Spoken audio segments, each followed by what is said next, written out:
mixer or for a paint can. Blind wand can actually work for this. One quick way to get up high if you need to, vertical blind wand. Take it off and reset it. I just had a few little fingerprints which are actually on the other side.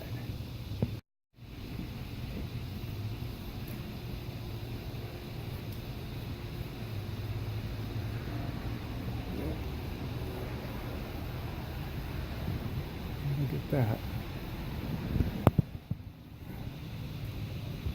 All set there.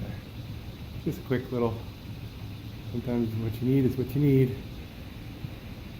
And this one I need a new vertical blind wand anyway.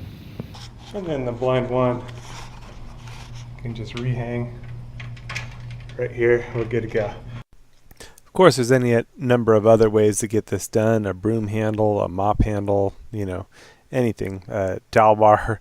But just thought I'd show you something that oftentimes is at the ready when you don't necessarily have anything else, and it just, in a pinch, it works. Vertical blind wand.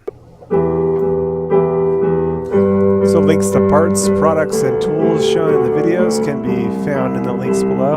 Hope to be bringing you better and better videos, and I make a small commission on anything you order through there, so it helps me to help support what I do. Thanks for watching. Hope you gained some nice ground using the knowledge you gained from watching Kung Fu Mania.